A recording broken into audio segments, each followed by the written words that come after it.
I must tell you, I was watching on television about 3 hours ago. I was watching other candidates. This place was empty, and now it's full. It was empty. I hate to say it. Now it's full. It's tough.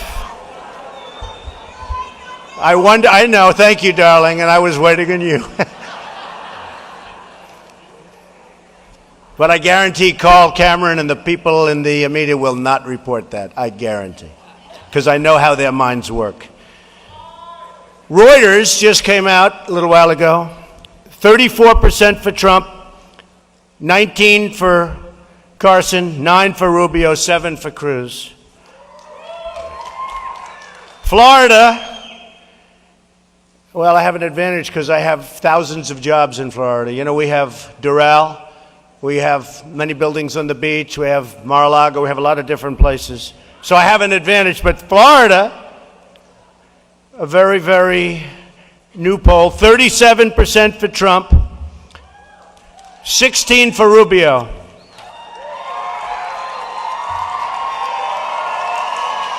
I won't tell you what Bush is, but it's not too good.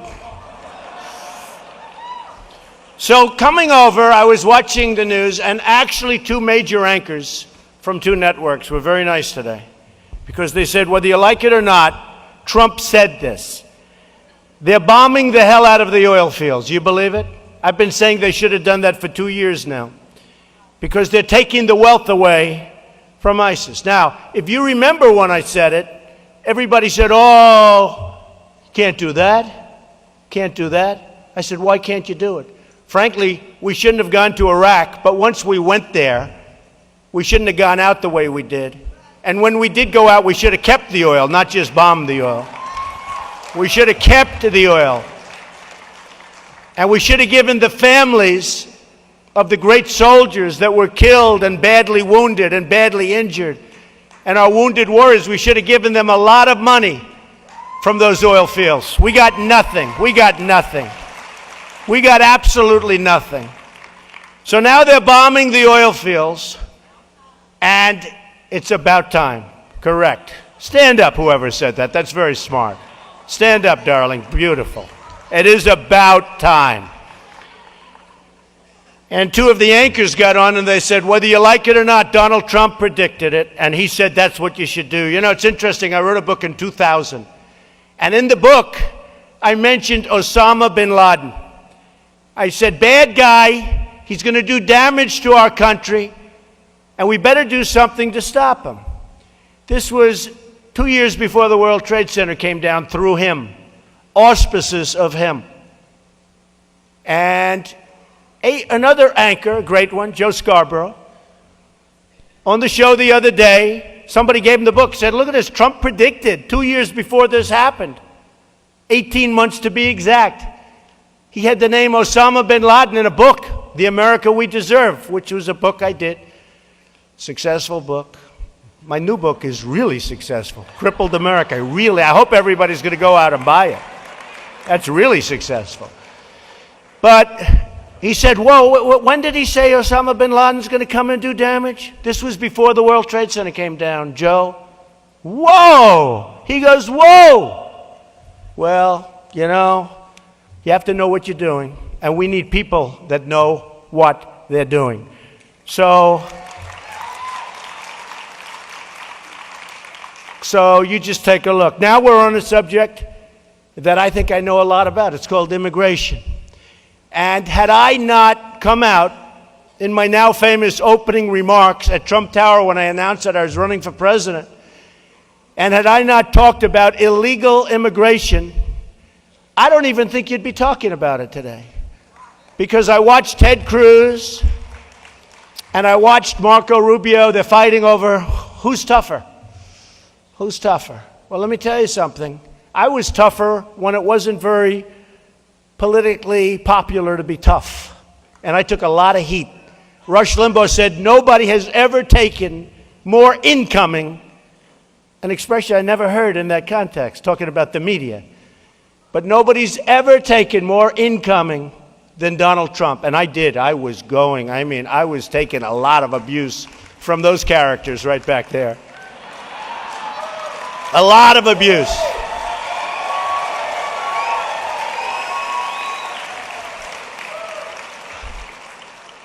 And then people started to say, Trump is right. A lot of problems being caused. And I'm telling you, had I not done that, and had I not mentioned it as a major part, because I have friends that live in different parts of the country, whether it's Texas or Arizona or Los Angeles, where they have a huge problem. And I knew what was going on in the country. And it's a serious problem. It's a really serious problem. And you have great people that have come into this country illegally. But you have some very bad people. You take a look at some of the gangs in LA, rough gangs. These are rough dudes. If I get elected, if I become president, those people are out of here. Those guys are gone, and fast. I mean gone. They're coming back, and we're going to put them where they came from. We're not going to put them in our prisons and take care of them for 45 years. Not going to happen that way. It's not going to happen that way. So they're gone. And we're going to build a wall, and it's going to be a real wall. It's not going to be one of these little walls where they ride jeeps over the top, loaded up with drugs, and screw up our cities and the lives of our children and everybody else. There's going to be a real wall. It's going to be a Trump wall. Okay? It's going to be a real wall. I know how to do it, believe me. Something I never talk about, OPO, the old post office, great building in Washington, D.C. Exactly in between the White House and the Capitol, on Pennsylvania Avenue. I'm building it. Everybody wanted that building. I got it. In the Obama administration. Can you believe? Most sought after property probably in the history of GSA. Everybody. Every hotel company wanted it. Waldorf Astoria. Everybody. All the hotel companies. Hyatt wanted it. Pritzker is the biggest backer of Obama. They wanted it. And I got it. And I got it for a specific reason. We had the greatest plan, the best plan. We had the best or among the best financial statements because they want to make sure it is done and done right. And the GSA folks are fantastic and great professionals, I have to tell you. But in the Obama administration, I got it. And now it's ahead of schedule. It's going to open in 2017. Now we think we're going to get it open in November or before November of 2016. So we're almost a year ahead of schedule. So we're ahead of schedule, under budget. Aren't they nice words when you hear about these projects that this country builds where they're 1,000 times over budget?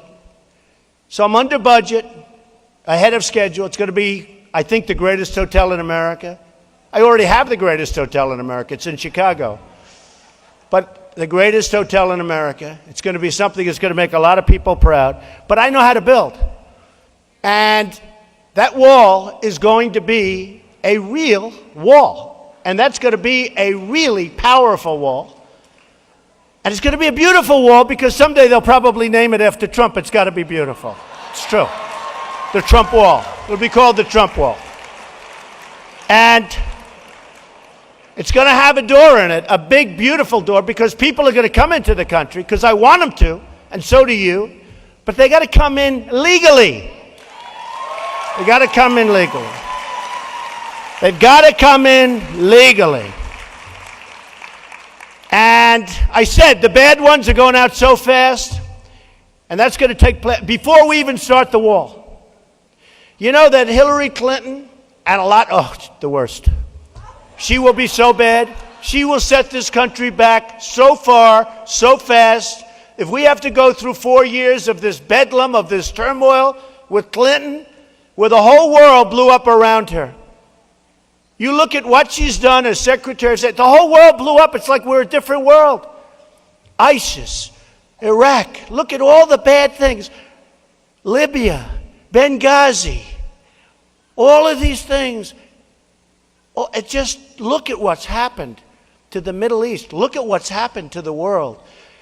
And I say maybe Kerry will go down as being a worse Secretary of State than even Hillary, because he made a deal with Iran that could be one of the most incompetent transactions I've ever witnessed in my life of any kind. Of any kind. Of any kind. So, we're going to get the bad dudes out. We're going to build that wall. And we're going to take people that are here illegally, and we're going to move them out. Got to move them out. We're a country of laws, and we got to remain that way. We need a border. You can't have a country if you don't have a border. And I talk, all of a sudden the news is talking about Dwight Eisenhower. I like Ike. Everybody liked Ike, except General MacArthur. He didn't like him too much, to be honest. General MacArthur never really understood Ike. Never understood him. MacArthur was tough. By the way, we're going to find a general like MacArthur. And we're going to find a general like George Patton, and we have them. We're going to find a Patton, or we're going to find a MacArthur. And we have them. We have them. They're in there someplace. They don't do as well because they use foul language. They're tough. They're mean. They're nasty. But I don't want mean guys. I want smart guys. If they're mean, that's good. But I want smart guys. I want somebody really, really, really tough, but really, really, really smart. I know a lot of tough guys, but they're not smart. Those guys, that's the worst. So we're going to get somebody. We're going to find somebody. I'm good at that. I'm really good at that. We're going to find somebody that's so tough and so smart. And we're going to build up our military. And we're going to make it so powerful and so strong that nobody's ever going to mess with us, folks. Nobody. Nobody.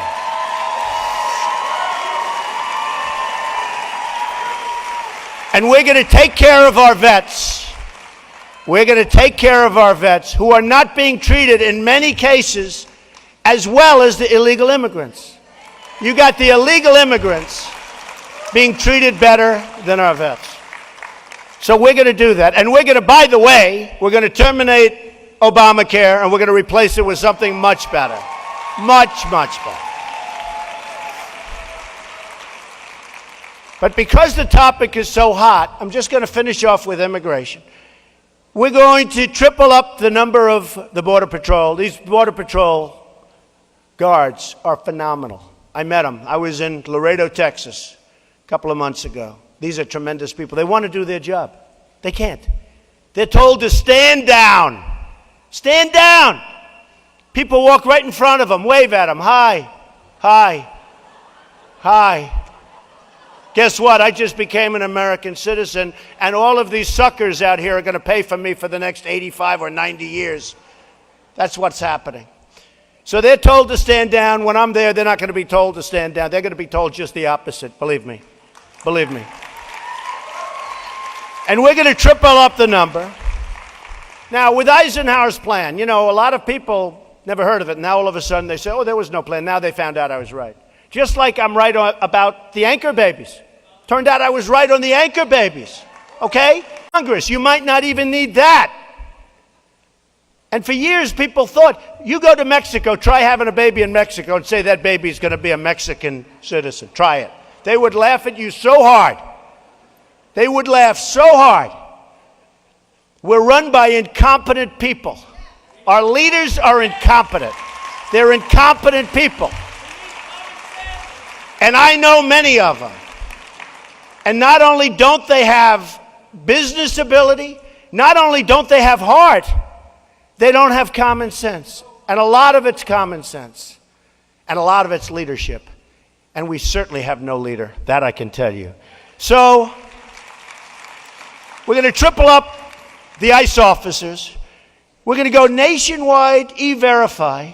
And what people don't say about Eisenhower is when they moved him out, when they started moving him out, they moved out at least 1.5 million. And also with Truman, they moved him out.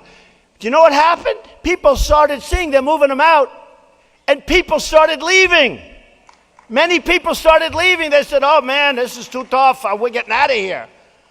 And huge numbers of people just left. And we need it from a job standpoint because these people are taking jobs away from our people. We have close to 100 million people.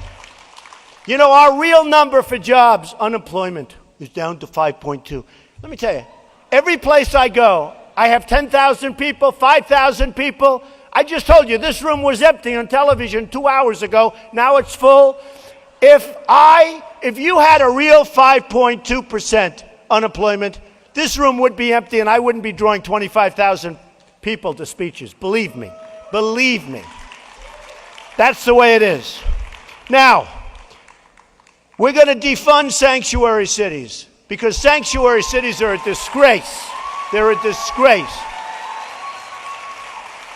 You look at, I have property. I have a great property in San Francisco, the Bank of America building. I love San Francisco. When Kate was brutally killed, shot in the back by an illegal immigrant who was probably here more than 5 times, they say 5 times, we're not going to let that happen again. When a wonderful veteran, 66-year-old woman, was raped, sodomized, and killed in Los Angeles, I'm not going to let that happen anymore. I'm not going to let it happen anymore. By illegal immigrants. And we're stopping with the sanctuary cities. We're going to go detention, forget it. We're not going to do the catch. You know we do now? Catch, release. Catch, release.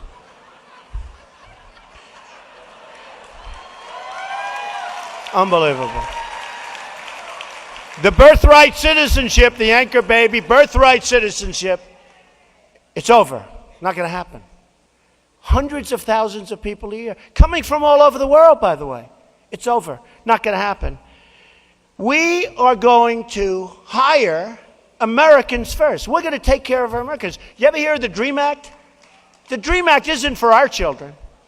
The DREAM Act is for other children that come into the country. I want the DREAM Act to be for our children.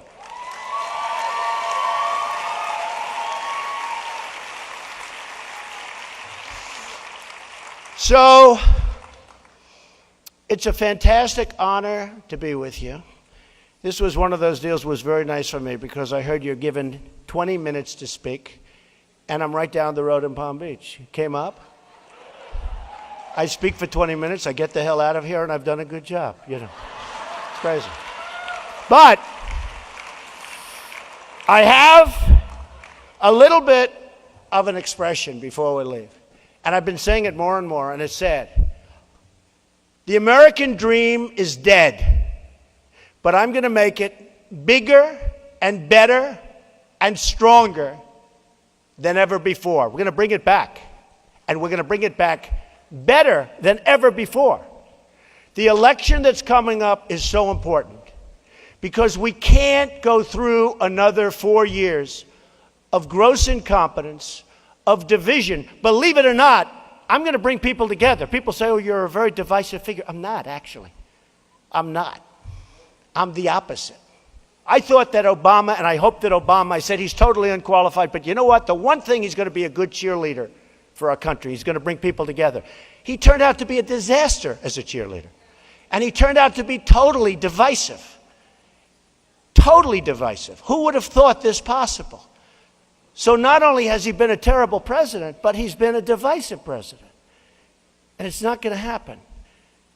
So I'm going to end with a statement. I see hats all over the audience. You know what the statement is, right? Do you know what the statement is, folks? Right? Look. That's right. Do you know that, right? You know it. This hat's become very popular. We are going to make America great again. We are going to make America better, and I really believe this, better than ever before. We are going to win a trade. We are going to start beating China. We have a trade imbalance of China this year should be about $505 billion. You believe that? With Japan, $70 billion. With Mexico, who will, by the way, pay for the wall. With Mexico, we have an imbalance of $45 billion and growing all the time because Ford is moving there. Nabisco, they make Oreos, they're moving to Mexico. I'm never eating another Oreo again, I'm telling you. Never. But we're going to make America great again. We're going to make America better than ever before. And we're going to win so much. You people are going to be so proud of your president. We are going to win so much. We're going to win on trade. We're going to win at military. We're going to win with health care. We're going to win. We don't win anymore. We don't win anymore. Nobody can talk about when was the last time we had a victory. We don't have victories anymore. We're going to win so much. And you're going to be very, very proud of your country. Thank you very much. Thank you. Thank you very much. Appreciate it.